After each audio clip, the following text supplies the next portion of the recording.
Good morning, everyone, and welcome to the class. Yesterday, we have completed our discussion regarding the provisions of the Constitution, which are there for a strong center. And after that, we have started our discussion regarding conflict in India's federal system. As we have adopted federal system, so we have given recognition to the separate identity of the states, and because of this recognition, what happened that the states are expecting a greater role and powers in the governance of the state as well as the country. And this want, this demand of this expectation of the state is leading to conflict between the center and the states, and many times there is conflict between the states also. So now we have discussed about this conflict, why this conflict arose in India's federal system. And in this regard, we have seen that the center state relationship was very cordial in the early years.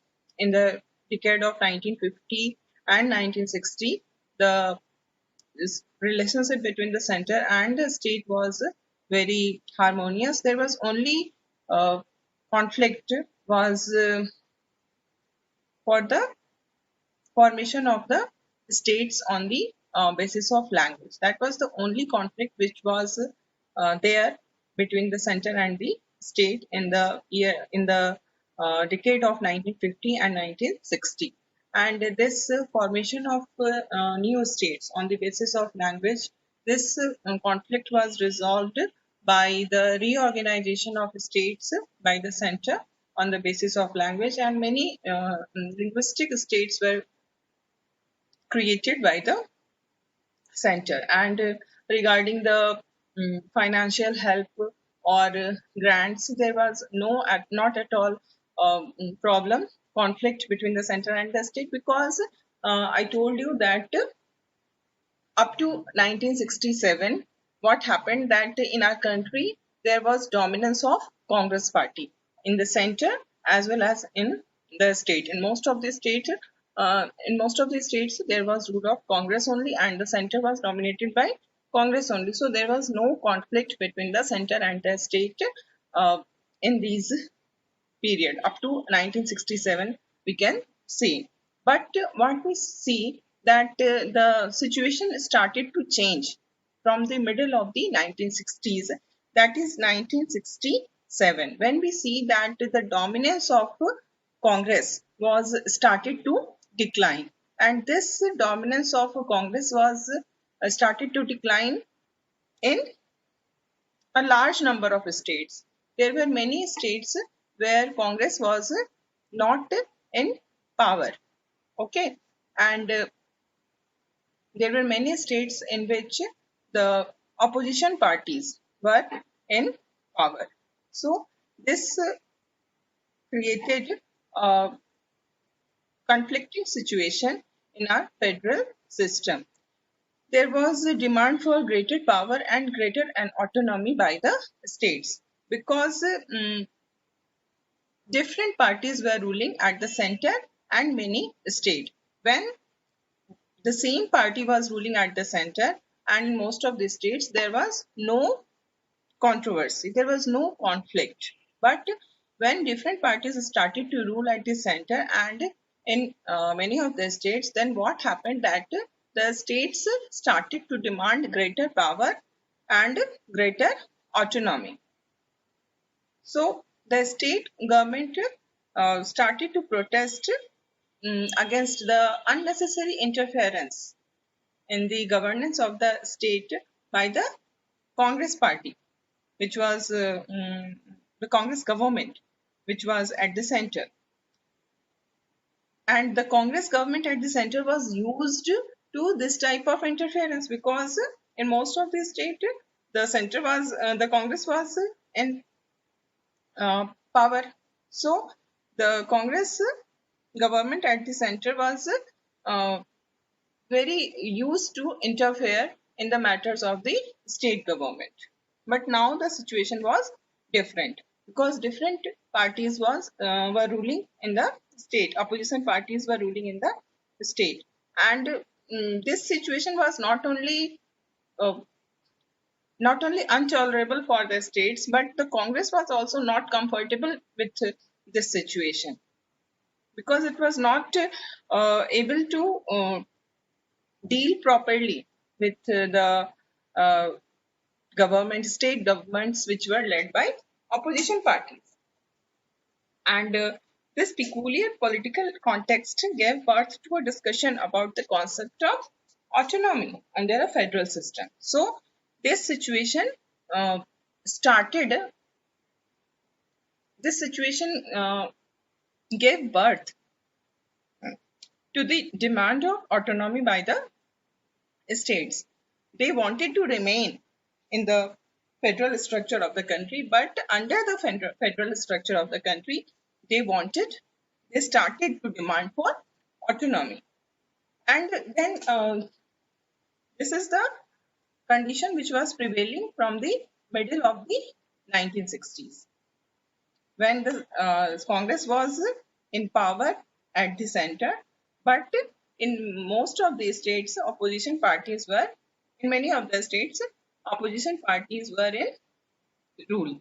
Now, things again changed since 1990s. You can see from 1989, the things started to change, because the dominance of Congress, which was there at the center till, we can say, it was there till 1989. But after 1989, what happened, that the dominance of Congress at the center was ended, and the situation at the center was such that no party was in the position of having a majority in the parliament.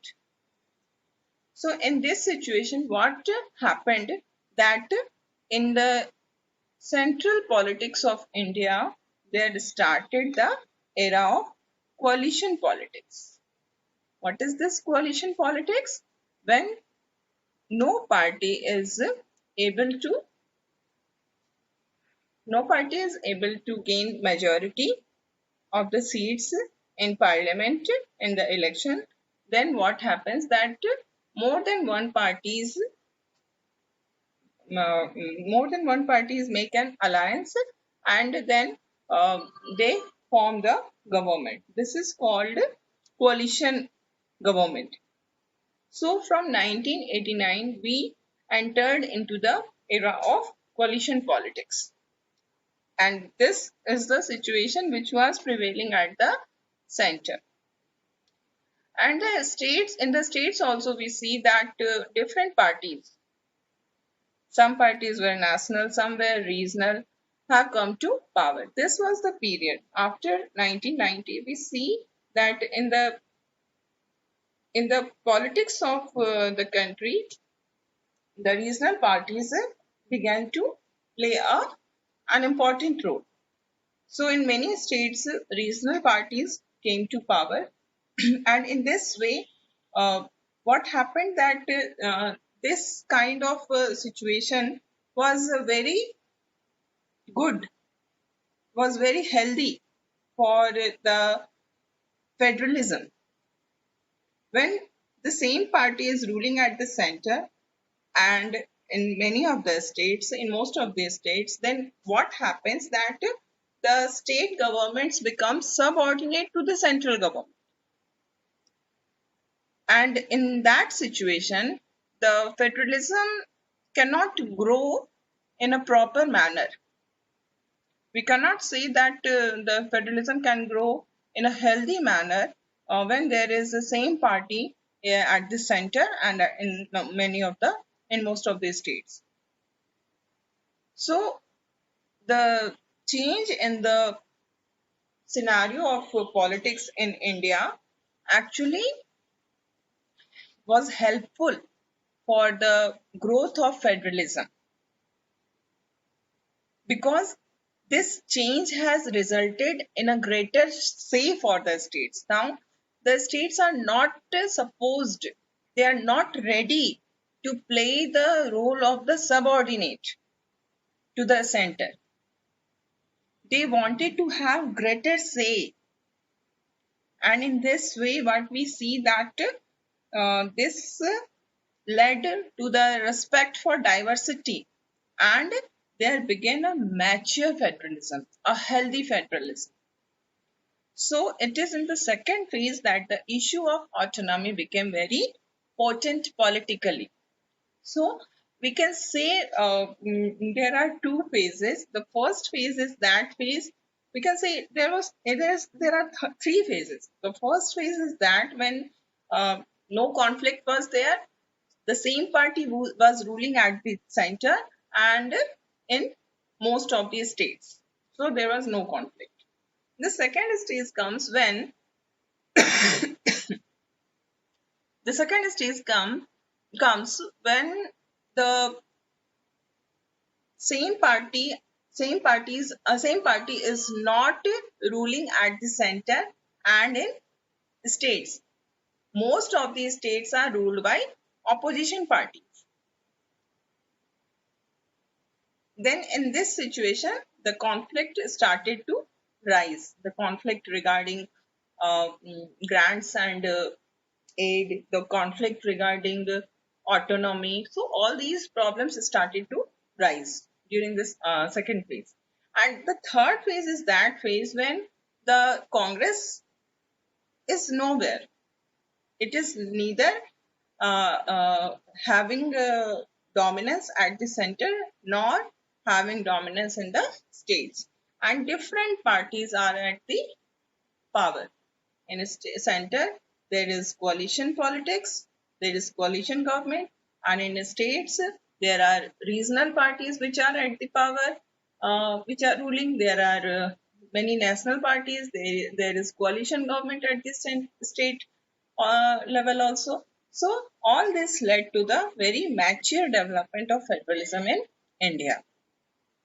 And in this regard, we will see that many states and many political parties have from time to time demanded that states should have more autonomy vis-a-vis the central government. If we compare the situation of state government with the central government, then the state should have more autonomy. But what is the meaning of autonomy? This autonomy means different thing to different states and different parties. Now we will consider the meaning of autonomy for different states and for different parties. What is the meaning of autonomy for them? So we see that sometimes these demands expect that the division of power should be changed in favor of the states and more powers and important powers be assigned to the states. So there are many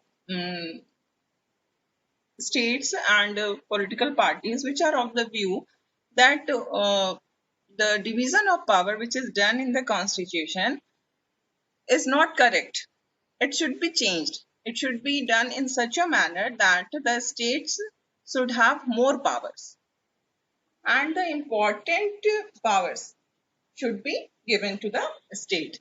We have seen that in our constitution this division of power is in favor of the center, but now the some of the states are demanding that this division of power should be in favor of the states and more power should be assigned to the states.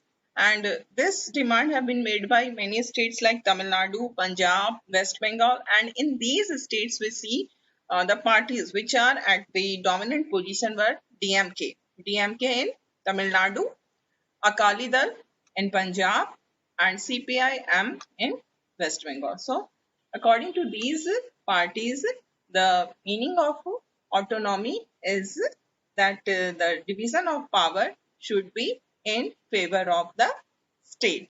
So another form of autonomy, which is demanded by different states, is financial autonomy. The states are of the opinion that they must have independent sources of revenue and greater control over the resources. And we have seen that in our constitution, the state governments are given the responsibilities. They are given so many functions to perform, but they are not given the autonomous source of revenue. For the purpose of revenue, they are totally dependent on the grants and assistance, financial assistance from the center. And in this regard, we have also seen that how the center discriminate between various states according to the according to the party politics. So we see that in 1977, the left front government in West Bengal brought out a document in which it demanded that the center state relationship should be restructured in our country. And this autonomy demand was also done by Tamil Nadu and Punjab, and they also supported the idea of greater financial power. Now we will see the third aspect of autonomy, and it is related to administrative powers of the state. We have seen that various the civil servants who are recruited by the UPSC, and they form the All India services. These civil servants are assigned different states, but these civil servants are not in control of the state government. They play a very prominent role in the administration of the state, but the state government is not having direct control over these civil servants. No disciplinary action can be taken against these civil servants by the state government. Only the central government can take disciplinary action against these civil servants. So the states demand that there must be administrative control over the administrative machinery. Then we see there is a fourth demand also, and this demand of autonomy is related to cultural and linguistic issues. We know that our country is a country of diversity. People belonging to different linguistic and religious people belonging to different linguistic and cultural groups are living in the country. And in this context, there is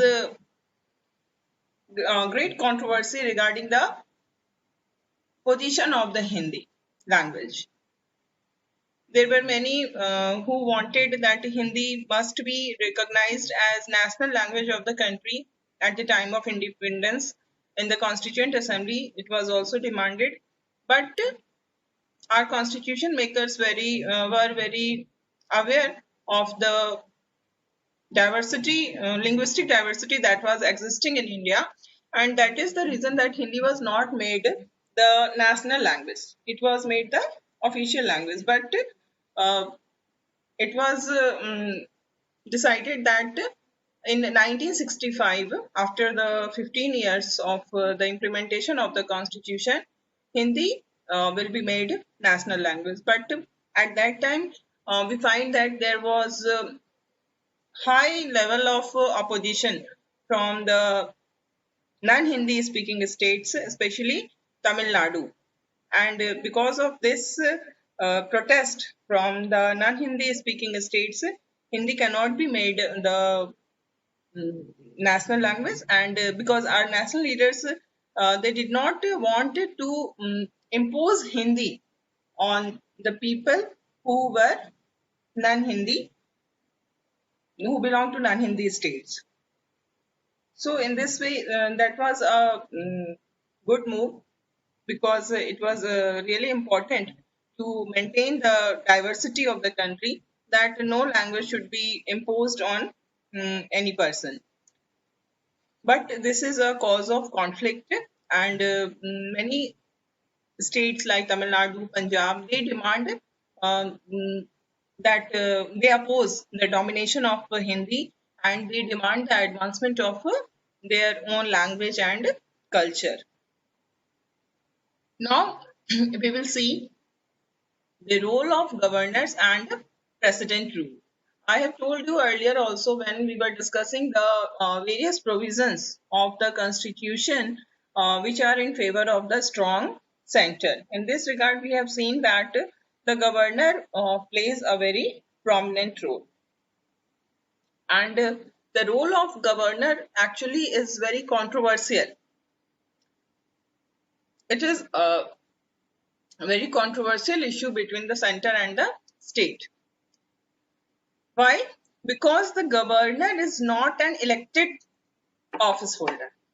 Governor is not elected, neither directly nor indirectly. He is not elected.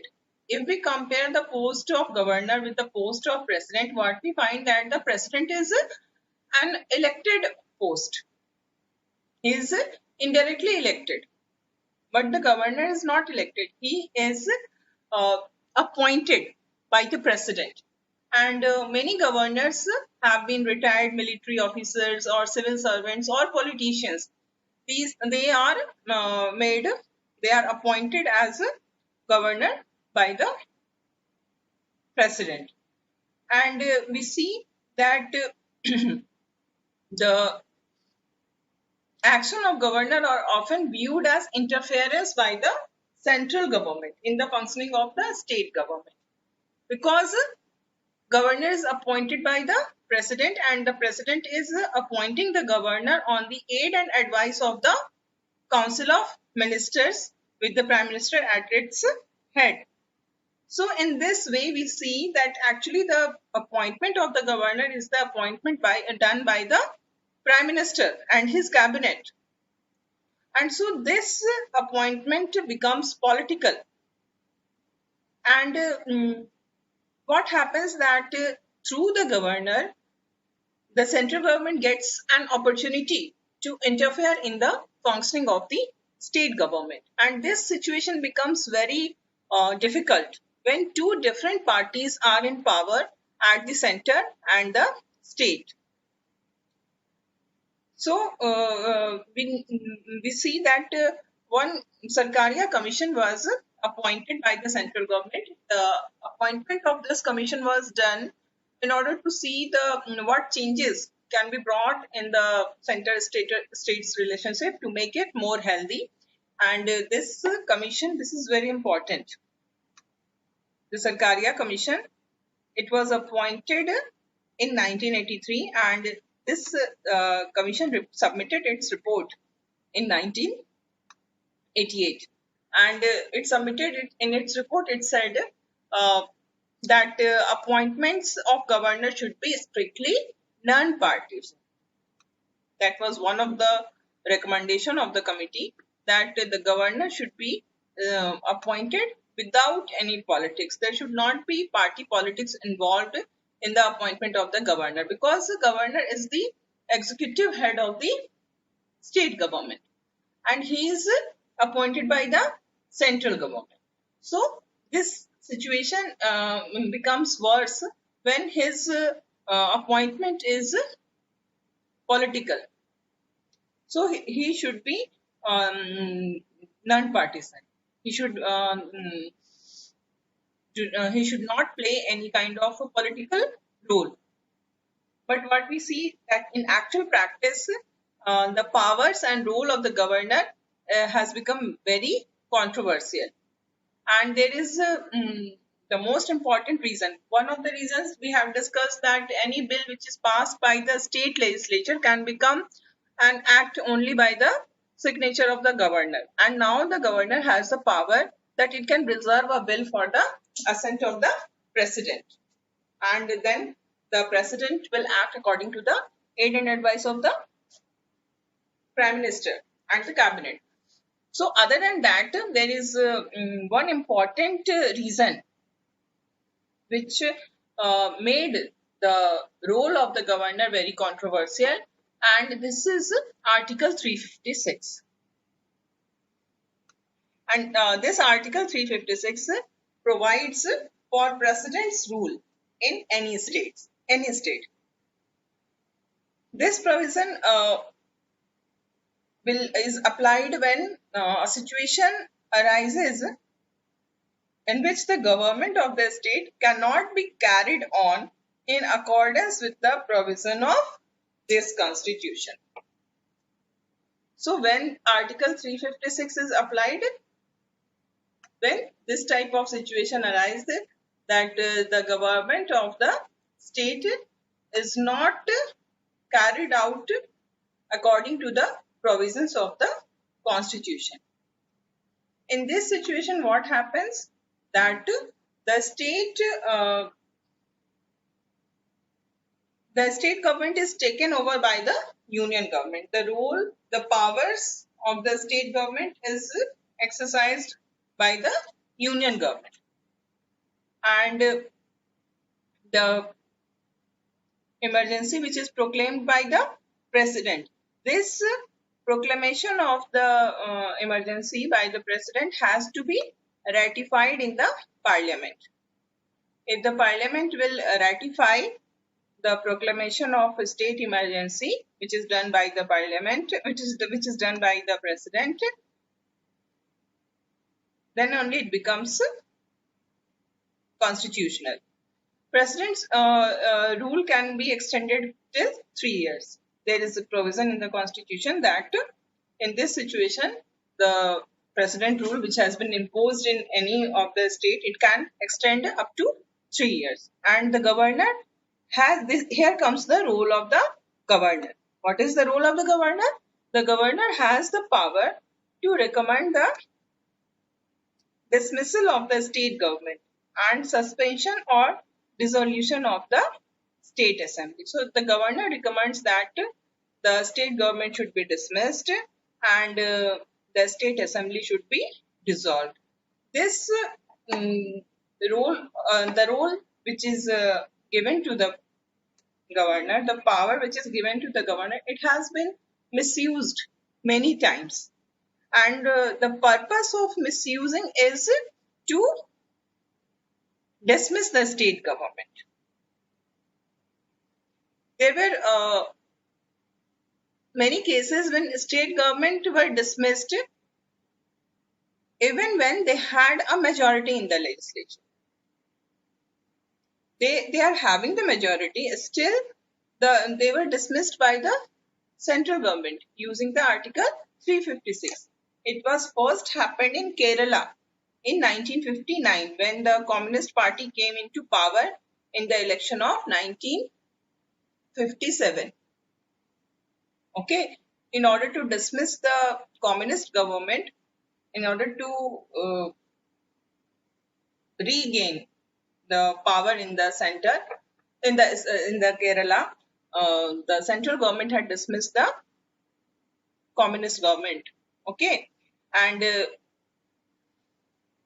it happened many times in many states, and especially after 1967, this use of Article 356 increased to a great extent. Why this increased? Because after 1967, we see that in many of the states, opposition party came into rule. The opposition party started to rule many of the states. So the center started to misuse this Article 356 in order to dismiss the state governments which were ruled by the opposition parties. And when this type of misuse started, then what happened? That some of the cases went to Supreme Court. And the court has ruled, this is important, and the court has ruled that constitutional validity of the decision to impose president's rule can be examined by the judiciary. Matlab, this use of Article 356 can be challenged in the judiciary, and the judiciary has the power to examine that this Article 356 has been used in a correct manner, or there was some hidden reason to use this article. So after this ruling of the Supreme Court, there is the number of use of article misuse of article 356 uh, has become very less. So I have discussed all these. Article 356 was very sparingly used till 1967. 1967 तक इसकी use बहुत कम हुई थी because both at the center and in the states, same party was ruling, that was Congress. But after 1967, many states had non-Congress government, and the Congress was in power at the center. And the center has often used this provision to dismiss state governments, or has used the office of the governor to prevent the majority party or coalition from assuming office. The central government uses the office of the governor, because who will invite chief minister to form the government? The governor will invite the chief minister to form the government and prove his majority. Now the governor acts according to the desire of the central government, and many times it prevents the majority party or coalition from assuming office. It happened when the central government removed elected governments in Andhra Pradesh and Jammu and Kashmir in the decade of 1980s. So there are so many examples when we see that when this type of situation arise, when the governor does not invite the majority party, not majority, the largest party to form the government. But instead of inviting the largest party, it can invite another coalition of parties to form the government according to the desire of the central government. So this is the post of the governor which is misused by the central government.